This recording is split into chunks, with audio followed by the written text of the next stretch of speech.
देश अब चुनावी माहौल में आ चुका है। हालांकि वोटरों में अब भी सवाल यही है कि हमारे पास मोदी के सिवा क्या विकल्प है, लेकिन शायद इसके बारे में उन्हें नहीं पता है कि उन्हें यह सोचने की जरूरत नहीं है, क्योंकि उनके पास अब यह हक शायद है ही नहीं। ऐसा इसलिए कि 10 सालों में डेमोक्रेसी उस कगार पर है जहां ये शब्द संविधान में तो निहित है, लेकिन इसका हक उनके पास है या नहीं इसके बारे में वह जानते ही नहीं। अगर आप एक बार यह सवाल पूछ कर देखें कि क्या भारत में डेमोक्रेसी खत्म हो चुकी है, जो कि एक सीरियस सवाल है, तो इसका जवाब सच्चाई से सुन पाना मुश्किल हो जाएगा। आपको असहजता हो जाएगी और आप कहेंगे ऐसा हो रहा है क्या, तो हमें दिखती क्यों नहीं। अगर आप इस रिपोर्ट को ध्यान से सुनेंगे तो शायद सच्चाई जान पाएं, क्योंकि ये रिपोर्ट आपको मीडिया नहीं बताएगी। सच की बात करें तो आप जब एक दशक को टटोलेंगे तो पता चलेगा कि देश वन नेशन वन पार्टी के एजेंडे के तहत चल रहा है। मीडिया से विपक्ष की आवाज़ खत्म कर देना, एमएलए की हॉर्स ट्रेडिंग करना, संसद में नए कानून बनाकर राज्य की इलेक्टेड सरकार से पावर छीन लेना, इन्वेस्टिगेशन एजेंसी को हथियार की तरह इस्तेमाल कर विपक्ष के नेताओं को जेल भेज देना, स्टेट गवर्नमेंट पर राज्यपाल के जरिए रुकावट पैदा करना, जनता से प्रोटेस्ट का अधिकार छीन लेना जैसी चीज़ें आपको दिखेगी। आप शायद नहीं माने, लेकिन इसे तानाशाही कहते हैं। हाल ही में चंडीगढ़ मेयर चुनाव में जो हुआ, वहां चीफ जस्टिस ने भी अपनी टिप्पणी में कहा, it is murder of democracy. लेकिन यह तो तब पता चला जब इसके सबूत सामने आए। लेकिन एक दशक में ऐसे कितने चुनाव हो चुके हैं। आप शायद देश में रहकर तानाशाही को समझ नहीं सकते, लेकिन जब बाहर देखेंगे तो आपको इसका जवाब मिलेगा। इसका सबसे बड़ा उदाहरण है नॉर्थ कोरिया।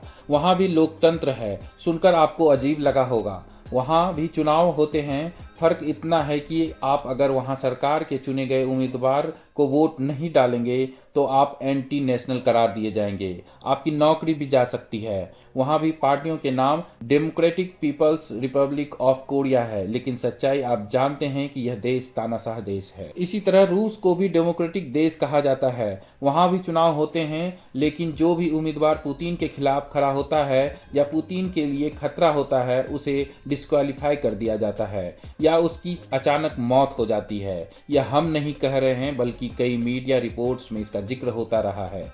यानी डिक्टेटरशिप के बावजूद यह देश डेमोक्रेटिक देश कहलाता है। डेमोक्रेटिक का मतलब है कि चुनाव देश में फ्री और फेयर होना चाहिए। ऐसा ना हो कि किसी एक ही पार्टी को ज़्यादा एडवांटेज मिले। ऐसा इसलिए कि साल 2021 में असम में एक बीजेपी नेता की गाड़ी में ईवीएम मशीन पाई गई, लेकिन मामले में कोई कार्रवाई नहीं हुई और किरकिरी होने के बाद चुनाव फिर से कराए गए।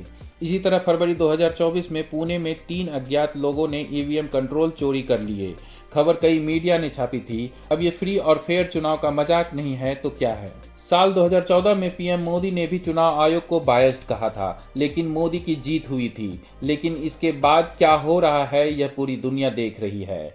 चुनाव आयोग पर 10 सालों में इतने आरोप लगे हैं कि इसकी गिनती भी कर पाना मुश्किल है। लेकिन खास पार्टी को एडवांटेज देना क्या सही है? इसका उदाहरण यह है कि चुनाव आयोग का साफ डायरेक्शन है कि पॉलिटिकल कैंपेन में भारतीय सेना के नाम का इस्तेमाल नहीं किया जा सकता है।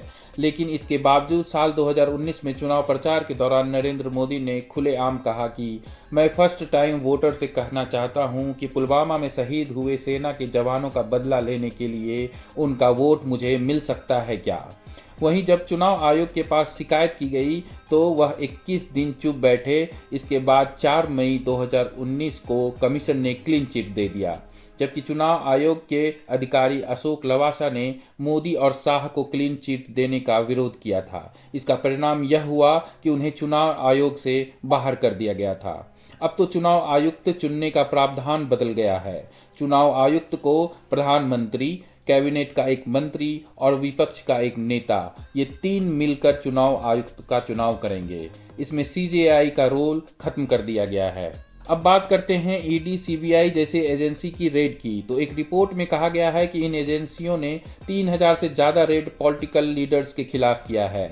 इसमें 95% केवल विपक्षी नेताओं पर हैं। आंकड़ों में देखें तो 2005 से लेकर अब तक ईडी ने 5906 केस रजिस्टर्ड किए हैं, जिसमें से 25 केस में ट्रायल और मात्र 24 केस में कन्विक्शन हुआ है। मतलब 0.5% केस काम के निकले हैं। एक बात यह भी है कि अगर किसी नेता पर भ्रष्टाचार का आरोप है और वह अगर बीजेपी में शामिल हो जाता है तो उन पर से सारे चार्ज खत्म हो जाते हैं और वह पाक साफ हो जाता है। इनमें से कई नाम हैं। असम के हिमंत बिस्वा, जिस पर शारदा चिट फंड के करप्शन का चार्ज था, लेकिन बीजेपी में शामिल होने के बाद उन पर अब कोई कार्रवाई नहीं है। इसके अलावा भी कई नाम हैं, जिसमें शुभेंदु अधिकारी, जितेंद्र तिवारी, नारायण राणे, येदुरप्पा, प्रवान डारेकर, हार्दिक पटेल और अजीत पवार जैसे लीडर हैं जो बीजेपी के साथ आकर पाक साफ हो गए हैं। बहरहाल सरकार को अकाउंटेबल ठहराने का काम सिर्फ सुप्रीम कोर्ट का नहीं है, बल्कि अपोजिशन, मीडिया, सिविल सोसाइटी और जनता का भी अधिकार है। इनकी जिम्मेदारी है कि यह डेमोक्रेसी को जिंदा रखे। लेकिन आप सोचिए कि क्या आपके पास सवाल करने का अधिकार है, या जो जिम्मेदार हैं वह सवाल कर रहे हैं, या फिर आज प्रधानमंत्री प्रेस कॉन्फ्रेंस कर मीडिया के सवालों के जवाब देने के लिए आते हैं। मनमोहन सिंह ने प्रधानमंत्री के तौर पर 117 बार प्रेस कॉन्फ्रेंस किए थे। क्या 10 सालों में प्रधानमंत्री का एक भी प्रेस कॉन्फ्रेंस आपको याद है? आप चाहे तो आप इन सवालों का जवाब कमेंट बॉक्स में दे सकते हैं।